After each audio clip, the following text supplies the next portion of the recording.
Bismillahirrahmanirrahim. Assalamualaikum warahmatullahi wabarakatuh. Kami mahasiswa dari Sekolah Tinggi Ilmu Ekonomi Pembangunan Tanjung Pinang. Video ini dibuat untuk menyelesaikan salah satu tugas kelompok di mata kuliah pengantar bisnis dengan dosen pengampu Bapak Yuritanto SE MM. Kami dari kelompok 7 terdiri dari 6 anggota yang masing-masing bekerja sama dalam memenuhi tugas ini. So, langsung saja, inilah dia video presentasi dari kami. Oke, saya Supiati. Di sini saya akan memandu video presentasi pada kesempatan kali ini. Buat kalian yang ingin download materi ini, link ada di bawah deskripsi. Tapi sebelum kita membahas lebih lanjut, izinkan kami perkenalan terlebih dahulu. Dengan saya sendiri, nama Supiati, NIM 20622-112. Selanjutnya, Nurul Aulia Ramawati, NIM 20622-100. Julia Wati Wembatoa, NIM 20622-089. Nazifa Asfal Asfia, NIM 20622-098. Tiara Syafira Kamal, NIM 20622-114. Wigita Anggi Oktaviana, NIM 20622-116. Kami dari kelompok 7 akan membahas distribusi dan promosi produk. Pengertian distribusi dan promosi. Distribusi adalah suatu proses penyampaian barang atau jasa dari produsen ke konsumen dan para pemakai, di mana kegiatan tersebut berkaitan dengan pemenuhan kebutuhan konsumen agar konsumen dapat menerima barang yang tepat dalam jumlah dan kondisi yang sesuai serta pada waktu yang tepat. Peran distribusi ini sendiri dalam proses pemasaran suatu produk merupakan salah satu faktor yang penting dalam mewujudkan penjualan yang efektif. Di samping mempermudah proses pemasaran dan penjualan, penggunaan distribusi dapat mempengaruhi beberapa hal. Salah satunya adalah besaran pokok harga produk yang akan dibebankan kepada konsumen. Keberhasilan suatu program pemasaran. Promosi dapat juga didefinisikan sebagai suatu bentuk komunikasi pemasaran. Yang dimaksud dengan komunikasi pemasaran adalah aktivitas pemasaran yang berusaha menyebarkan informasi tentang produk itu, mempengaruhi konsumen untuk melakukan pembelian, dan juga mengingatkan khalayak ramai untuk melakukan pembelian ulang. Sebagus apapun kualitas suatu produk, bila konsumen tidak mengetahui dan tidak pernah mendengarnya dan tidak yakin bahwa produk itu akan berguna bagi mereka, maka mereka tidak akan pernah membelinya. Dalam kegiatan distribusi barang harus mempertimbangkan beberapa faktor. Yang pertama ada faktor area, yang berarti perlu pengetahuan tentang area distribusi sehingga distributor dapat bekerja di area distribusi secara optimal. Yang kedua, ada faktor persediaan. Perusahaan harus dapat memanajemen persediaan dengan tujuan agar dapat menghindari terjadinya kekurangan persediaan atau juga kelebihan persediaan yang dapat menimbulkan kerugian bagi perusahaan. Yang terakhir, ada faktor transportasi, di mana perusahaan perlu menjadwalkan tentang perencanaan transportasi. Perantara pemasaran. Seringkali perantara tersebut mengambil risiko besar dengan memesan dan menyimpan barang mereka sebelum memperoleh kontrak penjualan. Biasanya mereka membeli dengan jumlah yang besar dan menjual kembali dengan eceran. Perantara pemasaran merupakan bagian penting dalam skema penjualan produk. Menjangkau konsumen adalah tugas perantara agar produk sampai kepada mereka. Karena antara produsen dan konsumen terdapat kesenjangan baik ruang dan waktu. Berikut adalah tugas pokok perantara pemasaran. Yang pertama yaitu akumulatif. Selain mengumpulkan produk, perantara pemasaran juga harus bisa mengumpulkan konsumen untuk jenis produk tertentu agar terus konsisten menggunakan produk yang dipasarkan. Yang kedua yaitu bulk breaking. Aktivitas membagi masing-masing produk dari berbagai produsen ke dalam kuantitas yang lebih kecil sesuai dengan yang diminta atau yang dibutuhkan oleh konsumen.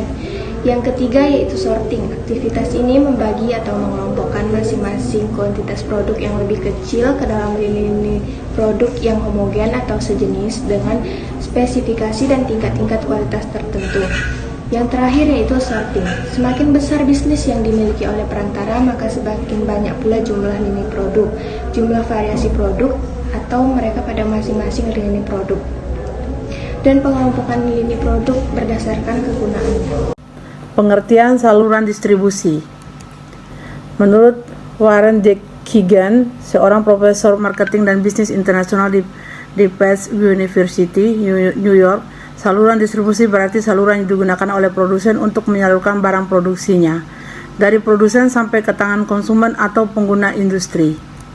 Menurut Nizamito, sang raja kretek asal Kudus, pengertian saluran distribusi adalah lembaga distributor atau penyalur yang berkegiatan menyalurkan atau menyampaikan barang dan jasa dari produsen kepada konsumen. Philip Kotler, profesor dan konsultan marketing terkenal dari Amerika, berpendapat bahwa alur distribusi atau saluran distribusi merupakan sekelompok perorangan atau perusahaan dengan hak kepemilikan atas produk. Individu atau perusahaan tersebut membantu memindahkan hak kepemilikan produk dan jasa tersebut dari produsen ke konsumen.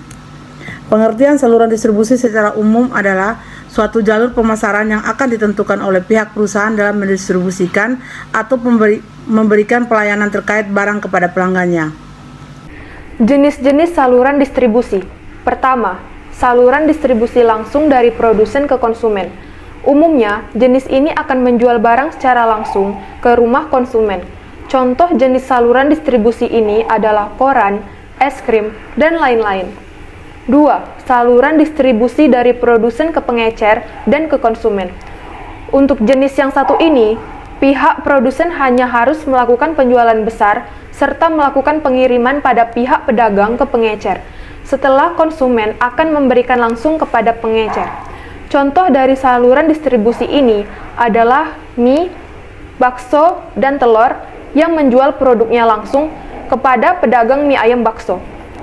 3. Saluran distribusi dari produsen ke pedagang besar dan ke pengecer dan ke konsumen. Jenis saluran distribusi ini hampir mirip dengan sebelumnya. Namun, produsen hanya melakukan penjualan besar pada pihak pedagang besar. Contoh sederhananya adalah beras, sayur, minum, mie instan, dan lain-lain.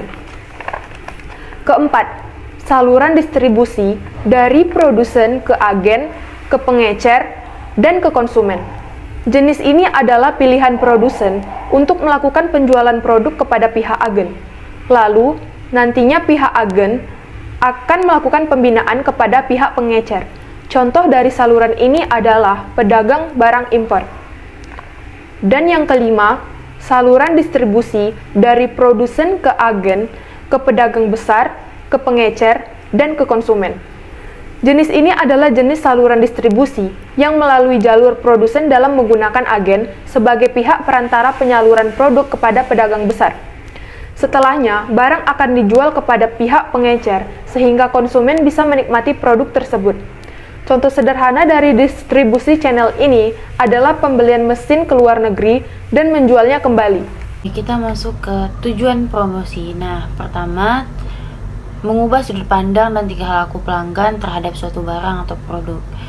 Nah, pelanggan yang mulainya tidak tertarik untuk membeli di mata konsumen, pemilik brand melakukan branding untuk produknya, promosi akan sangat membantu tercapainya tujuan branding tersebut. Nah, ketiga, bersaing dengan kompetitor.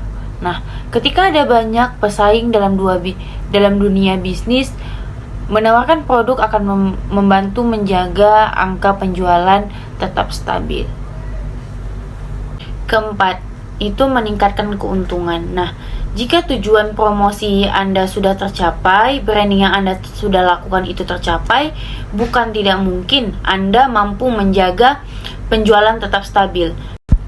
5. Mengait ke calon konsumen baru. Nah, tujuan promosi ini juga untuk menjaga pelanggan yang sudah dimiliki untuk tetap setia dengan brand Anda, sekaligus menarik pelanggan baru. Yang keenam, menyebarkan informasi. Ketika Anda telah membagikan informasi bahwa ada brand atau produk di bidang tertentu dalam promosi tersebut, Anda memberikan penawaran menarik sehingga promosi berhasil. Oleh karena itu, secara keseluruhan, tujuan utama promosi adalah meningkatkan angka penjualan dan keuntungan bisnis. Baiklah, saya akan menjelaskan tentang jenis-jenis promosi. Yang pertama adalah promosi secara fisik. Promosi dapat diadakan di lingkungan fisik yang biasanya dilakukan pada acara-acara tertentu atau event-event khusus yang diadakan di suatu tempat seperti pameran, bazar, festival, konser, dan semacamnya. Kelebihan dari jenis promosi ini adalah dapat menjangkau langsung para calon konsumen karena promosi dilakukan secara langsung. Kekurangan cara promosi secara fisik ini adalah sangat terbatasnya jumlah calon konsumen karena hanya diadakan di lingkungan atau area tertentu seperti perkantoran, kampus, sekolah, dan semacamnya. Yang kedua adalah promosi melalui media cetak. Biasanya, promosi ini dilakukan di koran, majalah, tabloid, dan sejenisnya. Nah, kelebihan jenis promosi ini adalah dapat menjangkau lebih banyak calon konsumen daripada dengan promosi secara fisik karena jangkauan media yang memang cukup luas. Biasanya media-media ini dipajang-pajang di jalanan atau biasa kita lihat di media cetak melalui koran. Yang ketiga adalah promosi melalui media digital. Jenis promosi melalui media digital mencakup media internet dan sosial media atau jejaring sosial. Ini adalah cara modern untuk berpromosi karena memungkinkan orang melihat produk atau jasa yang dipromosikan melalui teknologi terkini seperti ponsel atau laptop, televisi, dan radio. Promosi melalui media cetak juga memiliki kekurangan, yaitu membutuhkan biaya yang sangat besar karena melibatkan media-media besar seperti penyediaan papan billboard dan lain sejenisnya. Promosi melalui media digital juga memiliki kekurangan, diantaranya adalah banyak kompetitor atau pesaing yang ikut bermain di dalamnya. Selain itu juga memiliki tugas yang cukup berat karena harus memiliki kelebihan atau kepandaian di bidang desain grafis untuk lebih kreatif lagi berpromosi di media digital sehingga para konsumen tertarik untuk membeli produk kita. Oke, cukup sekian video presentasi pada kesempatan kali ini. Kami dari kelompok 7 mengucapkan terima kasih sudah menonton video ini. Jangan lupa komen, like, and subscribe channel ini. Saya Supiati, thank you for watching, see you.